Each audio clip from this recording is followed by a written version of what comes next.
Fantastic. I think we are live right now. Let's just double check that all the tech is good to go.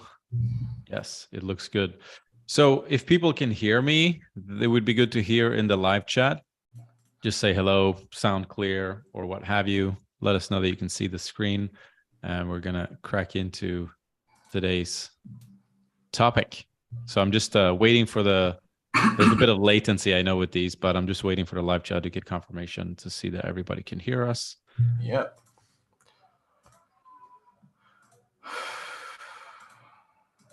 Still waiting.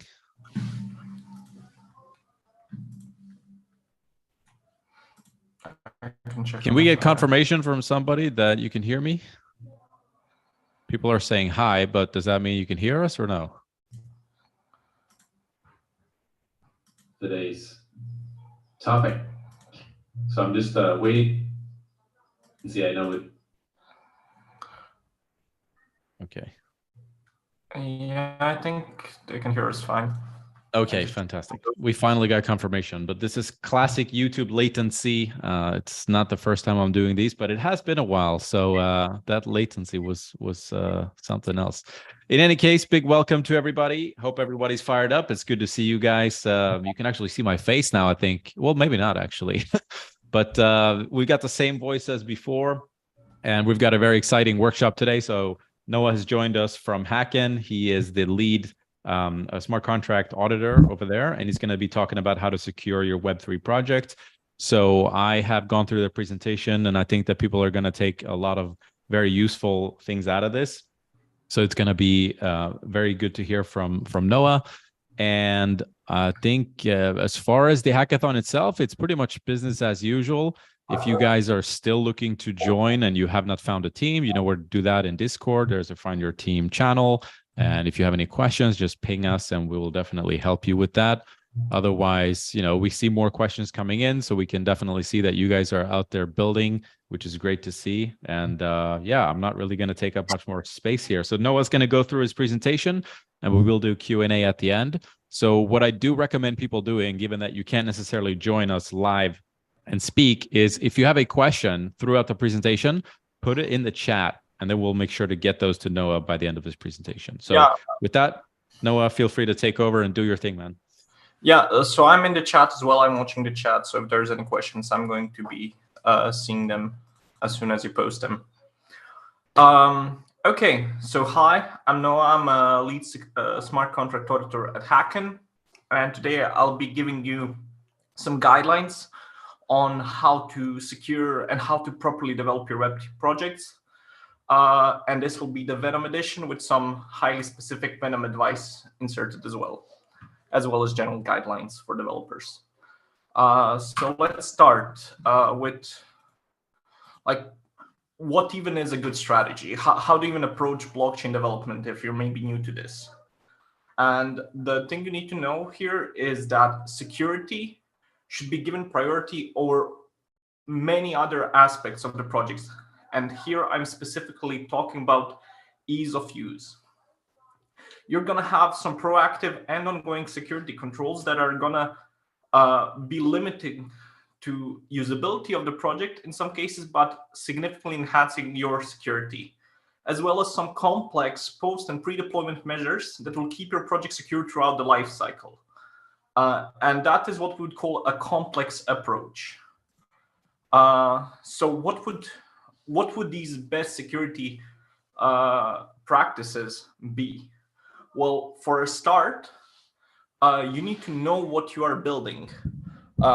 You need to have requirements, functional and technical ones, from the highest level elements to technical details. Next, once you know what you're building, you want to validate it. You want to make sure that you built to spec. You will do that using test-driven development. Now, once you have some validation, you want to make sure that it's a continuous process. You have an automated workflow, continuous integration with linters and tests, and maybe some additional tools. That's going to be the automated workflow step in your GitHub repo. Next, for some stuff, you're not going to be doing it all the time because it's sort of intense, may take like several hours of analysis tools running, but you're going to want to regularly review and analyze your code using different analysis tools. Now these vary, and currently on Venom, not all of them are available, but as they become available, you want to use them.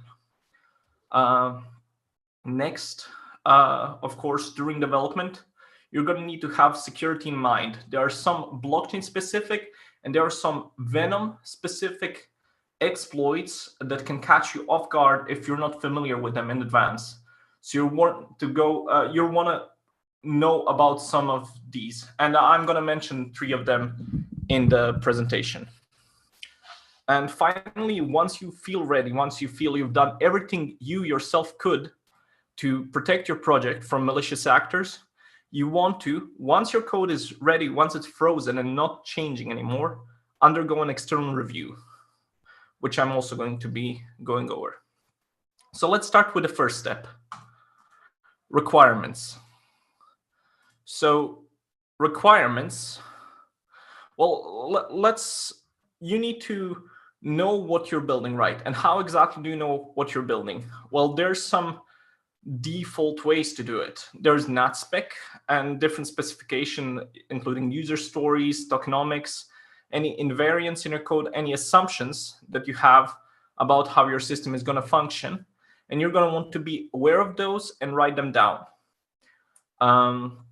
NatSpec is especially useful because you can often generate a lot of your documentation directly from it, and it's going to make having a professional public image of a project much easier compared to just random comments. Next, this is sort of happy path requirements. Next, you want to think about threats, about any risks in your system. So these may be accounts with significant privileges, or accounts that can change controls within the system, or really anything to do with funds. And you want to know who has access to them. And the general catchphrase for this is going to be, you want a multi-sig and you want layered access control. And finally, you want to think about user documentation. You want to make sure everything, especially the tricky stuff about your project that may seem a bit unusual, a bit unnatural to some, you want to make sure all of that is very well documented. So you want to have tutorials, run scripts, installation docs, FAQ. You want to mention anything that may harm the user, so on. Now, okay, you may be thinking, what if I don't want to do that? Well, I mean, you're at if you're at a small hackathon limited time, you may want to miss the requirements altogether. But keep in mind, having at least some time dedicated to making proper requirements is going to make it a lot easier. I mean, with no requirements, you can start off right now coding and have a very flexible product. But in 2 weeks' time, you're going to hit a brick wall in complexity, and you're going to realize you wrote the same feature 3 times. And I mean, that's when it gets sort of tough. Well, on the other hand, if you prepared your requirements well, everyone in your team will know what you're building, and you're not going to really be surprised about the final result. You're not going to have any of those double work situations, and you're probably going to stay within your deadlines. And not to mention, of course, if your project gets serious and you get to an audit, the auditors are going to be a lot nicer to you and love you a lot more, just because you provided them better documentation, which allowed them to quickly understand your project.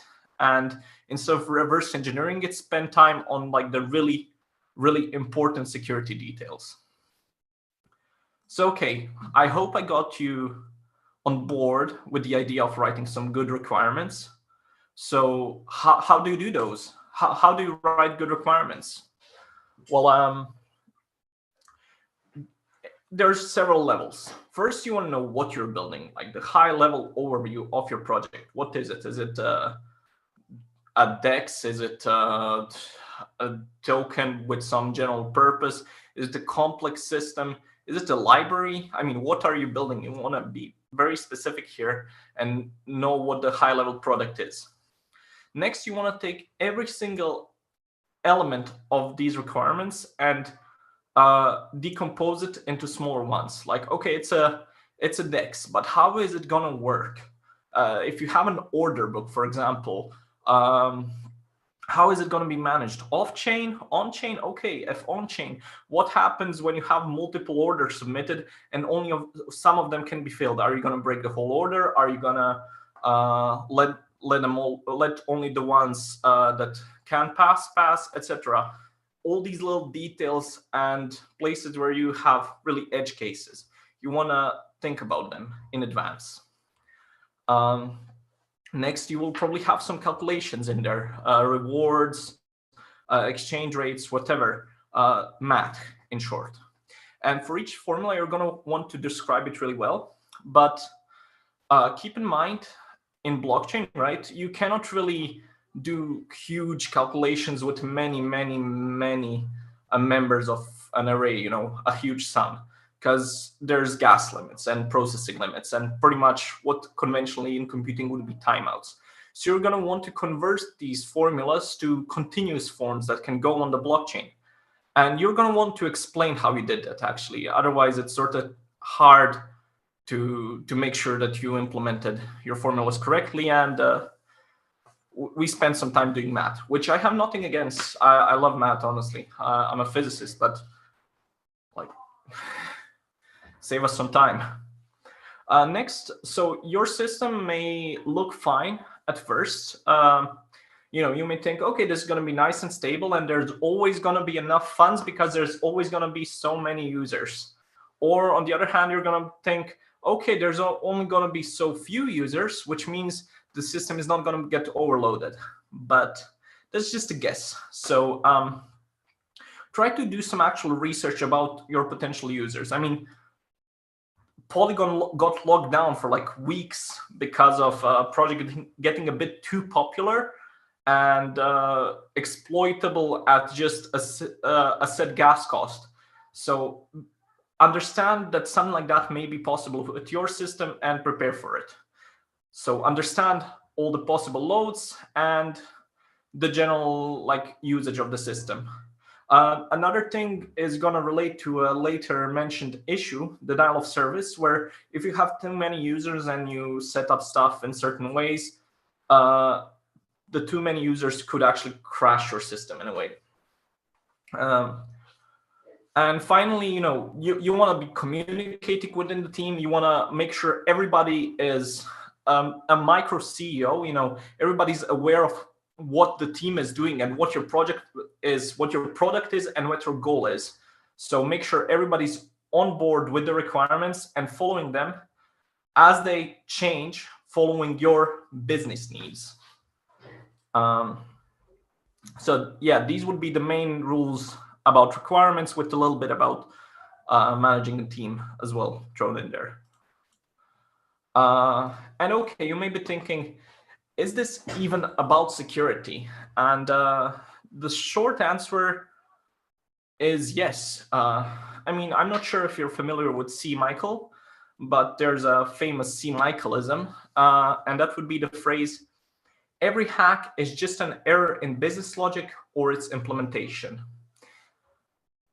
A bit of a security koan, but in short, you're either going to make a mistake in your initial idea, or you're going to make a mistake implementing that idea. And if you know exactly what you're building and you're validating what you're building, it's going to be more likely that your initial idea was wrong. So you're going to be able to pinpoint what the actual issue was quicker and save some time debugging. And in that, the most helpful element may be test-driven development. Okay, for everyone not familiar with tests, you need them. You need a lot of them, and they're going to be most of the code you write. You know, for every line of code, you're going to be writing 5 lines of tests, pretty much. And test-driven development is an approach that's going to save you in this situation where you need to check that your code is implemented correctly, but it's only going to save you if you do it right. And the way you do it is, so you've written some requirements and you have set up some interfaces for your contracts and how they're supposed to work in general. But you don't really have all the nitty-gritty details of the logic yet. But you have some use cases, you have some user stories, you have some workflows. So you're going to want to read and understand your requirements and then write failing tests as if your contract already exists. And according to these tests, you're going to write your code so the tests pass. And now that the code works, you can safely improve it. If you ever had a chance to talk to someone who works on like old banking systems and legacy code, they will always tell you that when they get a new code base, like from the 80s, something crazy with no test coverage written by 5 alcoholics or something like that, the first thing they do is they take 5 months and just test everything. Make sure the entirety of the code is covered with tests, because otherwise they may make a change to a critical banking system and completely break it, and they will have no idea how it happened because they couldn't validate all the gazillion, if else's and edge cases that existed in that code that somebody wrote in the 90s. So you wanna really think like a legacy code maintaining bank client, and you want to write good tests for everything because you're going to be dealing with funds, hopefully, right? And to some of you, this may seem boring, though. I really hope I'm not boring with the way I speak. But in security, boring is good. Like we usually at Hacken get a ton of excitement every week or 2 weeks when there's a hack, and between 100K and several $1 million worth of funds were stolen this or that way. And now it's time to figure out what happened, who hacked who, and why it was that 17-year-old kid from Peru again or something like that. And that's when it gets exciting again. But in general, the best security guys should go unnoticed because they will never cause any fires that you need to put out. Like you're not gonna have any trouble. There's not gonna be any like big fires that were left long enough to actually become a roaring blaze. And this is where test-driven development is useful, because this like test-heavy approach make sure you know what you're building and enforces creation of requirements, because without that, you cannot write the tests. It makes you comply to them because every test is based on them.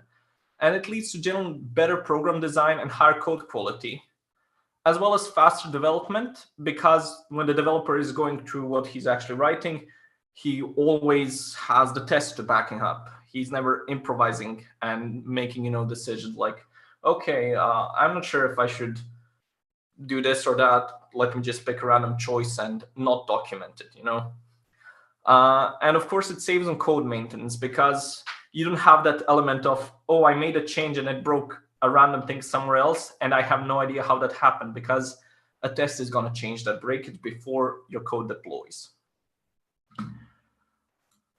Okay, and now what's next?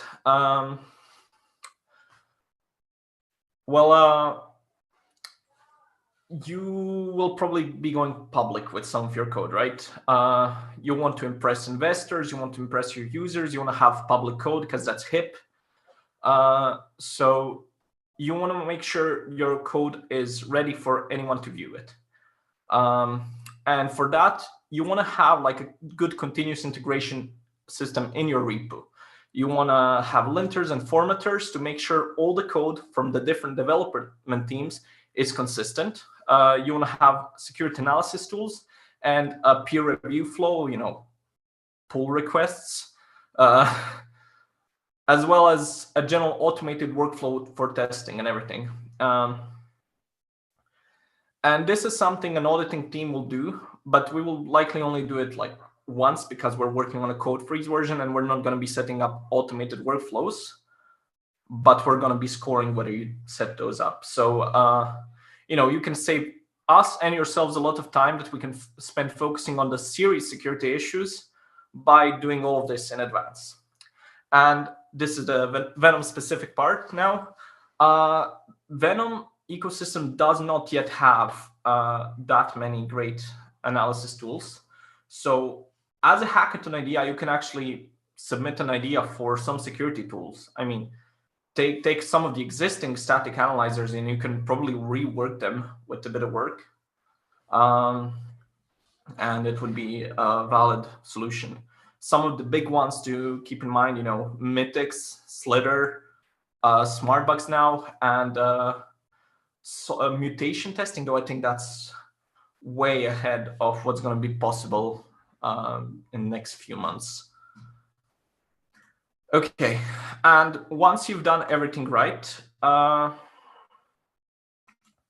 you're going to have like a nice GitHub repo with a bunch of little badges like this saying everything is going great, You're going to be running linters, formatters, nothing's going to be deploying before the tests pass. And you're going to be pretty certain that when you have a version that actually passes and compiles and everything and produces a package or something, that it's actually pretty solid code and that it's not going to break anything. Oh yeah, another shout out, fuzz testing. Venom Hackathon ideas, you can also do fuzz testing, fuzzing. It's easier than mutation testing, I guess, to set up. So you can play around with that as well. Okay, this would be the main content before we get into the nitty-gritty details of security. So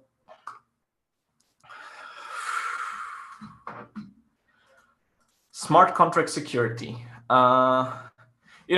You really need to know the details of the network, of the language, of everything you're building in.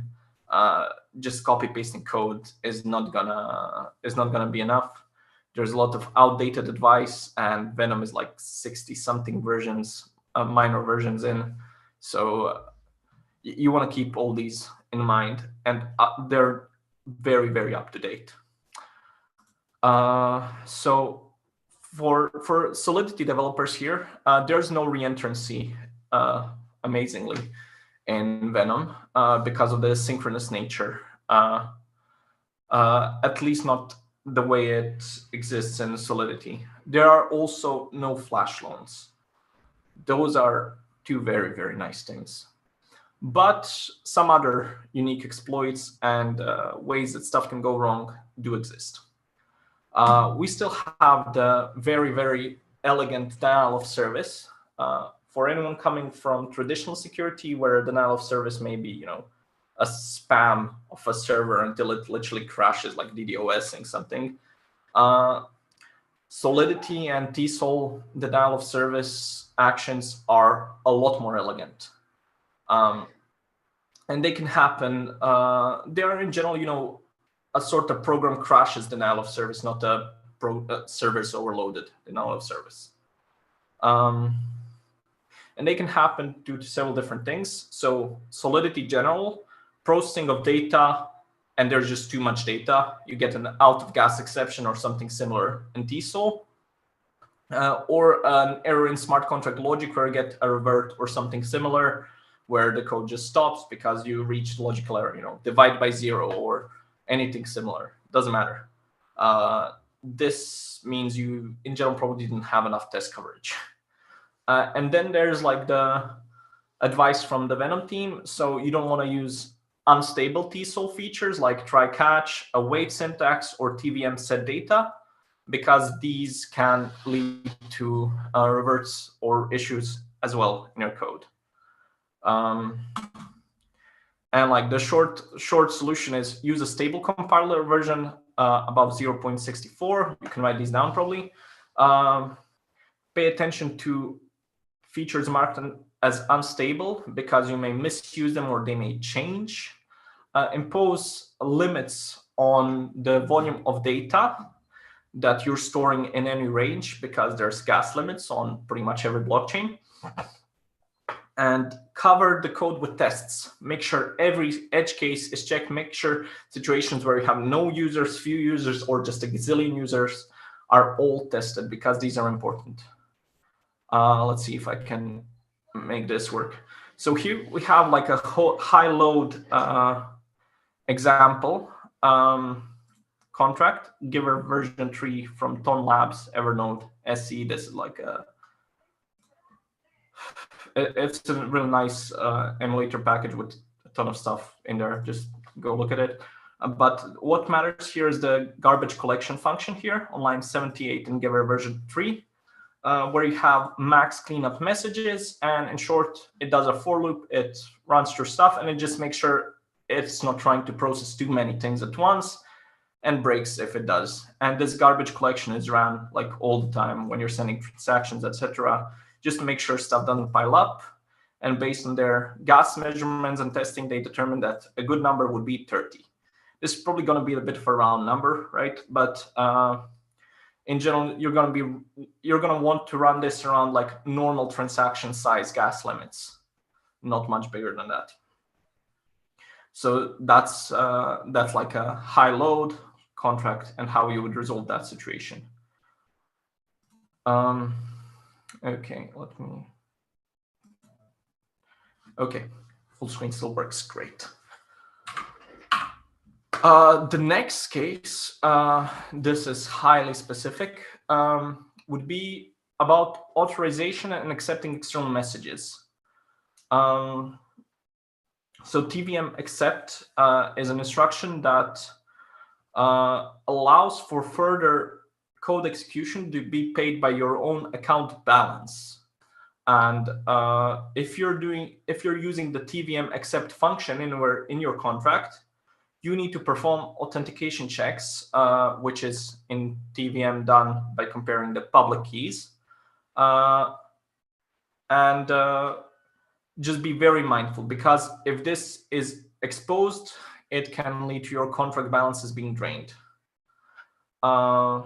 So yeah, careful. And TVM in this case provides you with credit gas to perform authentication checks needed before invoking TVM accept. So that's something useful to keep in mind in development. For an short list of how to protect from messing up with TVM accept, don't use it. Just don't use it unless you're developing user-facing smart contracts and you have all the checks in place. If you have custom authentication schemes, measure gas, make sure it's enough for all the edge cases. Make sure you're not gonna run out of contract balance in any case when you are using TVM accept, and make sure you're handling all the potential errors, so both positive and negative test cases around TVM accept, because this is a very crucial function to keep in mind. For a code example, we have just the reference here. Honestly, nothing better right now. But you can see an example of how to use it here in the accumulator. And you can see there's like a authentication check whenever it's used. So that's the general approach. Also use it only when you can authenticate, when you're certain you're using it right. Don't just throw it around willy-nilly. A bit like delegate calls in Solidity. And when it comes to calls and callbacks, the third common pitfall would be about receiving messages from untrusted accounts. So in asynchronous computing, you're going to have a lot of callbacks, and they're just a common way to communicate. But they can come from anywhere. They can come from untrusted accounts. So you want to verify that any callback is coming from the expected address. For example, the token wallet deployment callback and on-received tokens transfer callback in implementations for contracts that own tokens should be secured. and like anyone can send messages to your callback while you're waiting, etc. And the way you protect against this is once again just authentication. For example, this one has only token factory modifier, and that's considered fine. On line 110, in Brox's flat cube contracts, Dex Vault LP token pending. Okay, so these would be like the key things to keep in mind when it comes to TSOL. Other things that may be more Solidity specific by example, but TSOL is its own ecosystem really, and it works in a different way. Now, the last step you're gonna have once you are, the god of paranoia, pretty much, and you've locked down the system completely, you're gonna be thinking about maybe opening that code up again and letting someone take a look at it, and there's 3 different ways to do that external review. A code audit, which is a few people looking at your code, a few highly skilled people taking like a few weeks to analyze your code, understand it, and give you some results, and you pay for the audit no matter how many issues are found. There's bug bounty programs where you have a crowdsource option where, depending on how much you put as a reward, a different amount of people is likely by their personal choice to look at your project. But in general, you're going to be paying only for the bugs found. And finally, there's the traditional Web2 penetration testing, which looks at everything other than your smart contracts in the system and like any other elements that could go wrong. I mean, 50% of hacks apparently around that are due to key leaks, and these may come from like hot wallet systems within some general off-chain logic. So, additional attack vectors and weak spots may be found and are not entirely overlapping between these 3. So for a start, audits. Why do you need an audit? Well, smart contracts are in general fairly reversible. I mean, you can upgrade them, but think of the upgrade as a tricky process in itself. So in general, you're not altering them much between major versions once deployed, unless you really find a bug. So it's better to make things right the first time. And also having external eyes can be useful. You've been looking at this one project for a while we look at hundreds of projects and have tons of experience and are generally a bit more paranoid than you are, which is useful.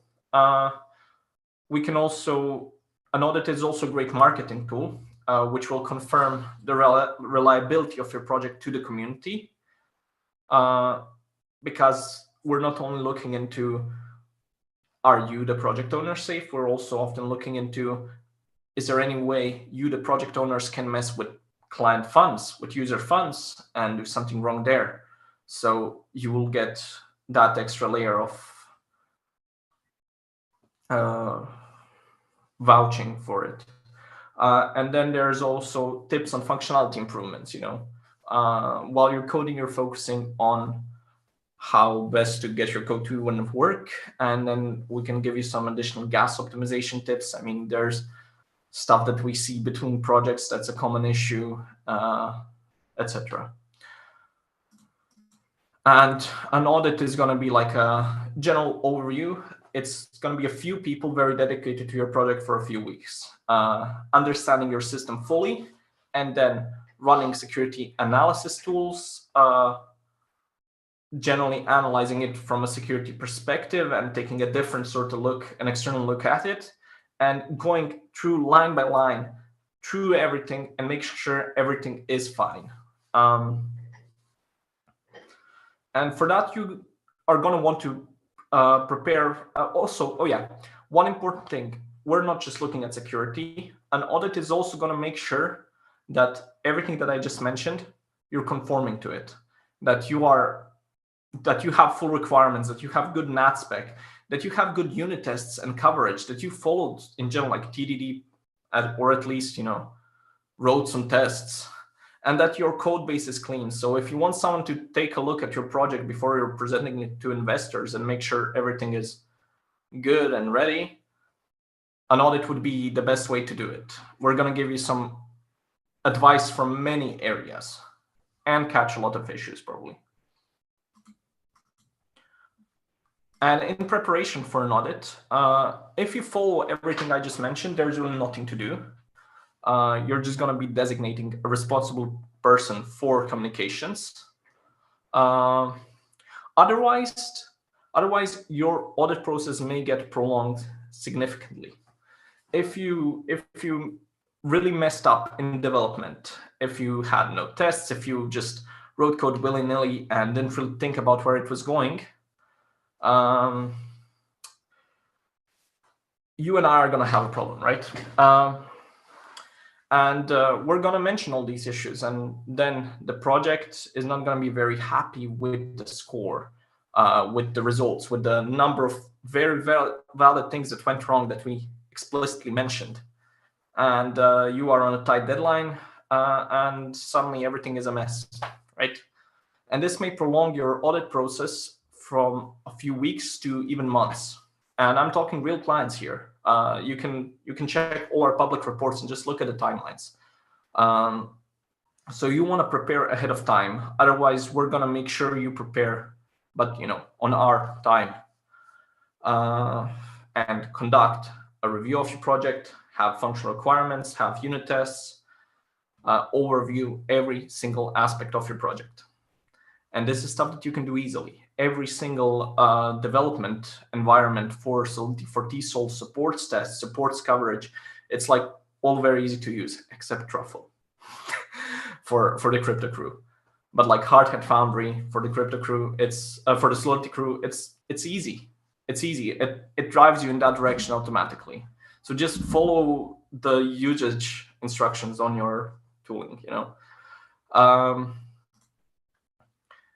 Okay, the next thing we have is penetration testing.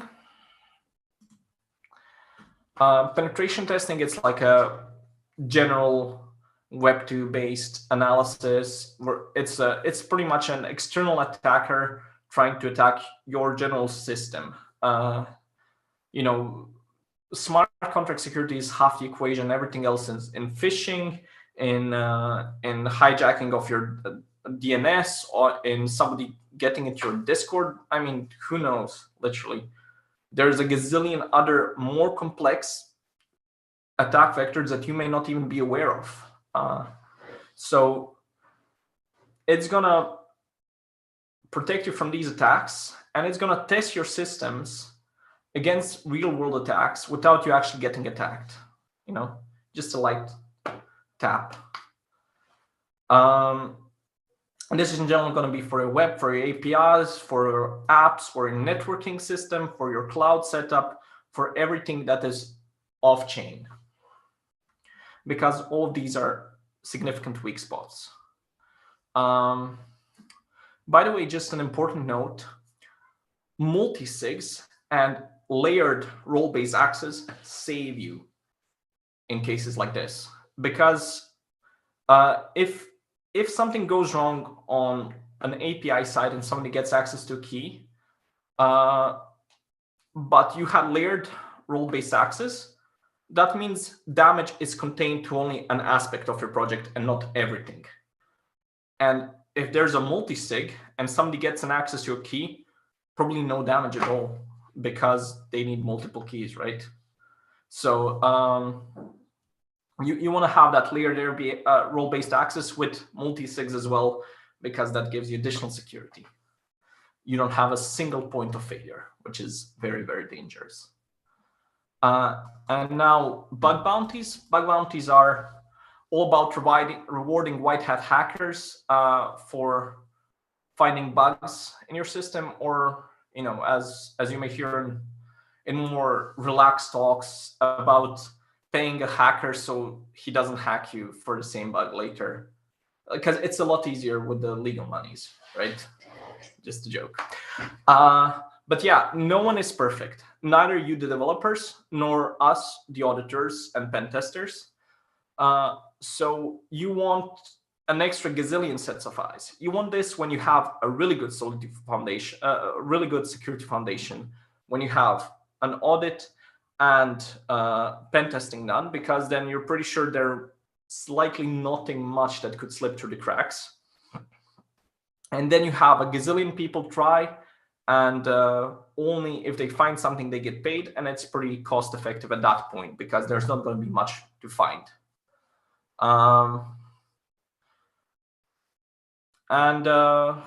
It's an ongoing protection. It's cost effective if you did an audit beforehand. Otherwise, it may not be cost effective at all because there's going to be a gazillion bugs that an audit could have eliminated at lower costs. And it gives you a much, much wider talent pool for security analysis. So yeah, that's honestly everything. If you follow the complex approach, if you had functional and technical requirements, if you had test-driven development in there, if you set up an automated workflow or even wrote your own as a project here, if you have good analysis tools, if you're aware of everything I just mentioned, TVM accept, denial of service, callbacks, everything, when you're coding, and if you underwent an external review, the chance of you actually getting hacked is minimal. And you get security, you get stability, you get integrity, and you get community trust, investors trust, and you yourself can be confident and sleep well at night, knowing that nothing's gonna happen to your project, most likely. Nothing's perfect, but honestly, that's it for me. Noah Jelich from Hacken. Feel free to add me on LinkedIn. I'll be dropping a link in the chat, and I'm open to questions, so please ask them. I'm watching the live chat right now.